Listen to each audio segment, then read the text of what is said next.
મન હોય તો માંડવે જવાય કહેવતને સાર્થક કરતી આ છે અમદાવાદમાં રહેતી 14 વર્ષની માહી ભટ્ટ, જેણે એક જ વર્ષમાં ઈસરો, નાસા, યુરોસ્પેસની જુનિયર સાયન્ટિસ્ટની પરીક્ષા પાસ કરતા નાસાએ આ દીકરીને આવનારા વર્ષમાં થનાર રોકેટ લોન્ચમાં હાજર રહેવા આમંત્રણ આપ્યું છે, જેમાં દીકરી દેશ વિદેશથી આવતા જુનિયર સાયન્ટિસ્ટની સ્કાઉટ ગાડી બનશે.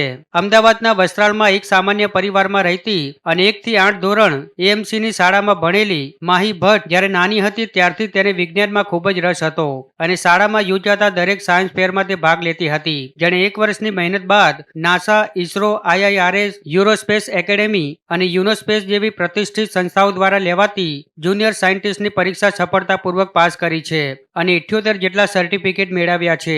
હાલ લોટસ સ્કૂલમાં ધોરણ 9માં અભ્યાસ કરતી માહી નાનપણથી જ આકાશમાં પ્લેન જોતી અને કહેતી કે રોકેટમાં બેસવું છે. બસ ત્યારથી તેના પિતાએ તેના સ્વપ્નને પૂરું કરવા મહેનત કરી અને આખરે માહી તેના સ્પેસમાં જવાના સપનાનું પહેલું પગથિયું ચડી રહી છે. ત્યારે 14 વર્ષની ઉંમરમાં માહી ગુજરાતની પ્રથમ દીકરી બની છે જેણે નાસા, ઈસરો સહિતની પ્રતિષ્ઠિત સંસ્થાઓની જુનિયર સાયન્ટિસ્ટની પરીક્ષા પાસ કરી છે. ત્યારે માહી નાસામાં સ્કાઉટ ગાઈડ બનતા પરિવારમાં હર્ષની લાગણી છવાઈ છે.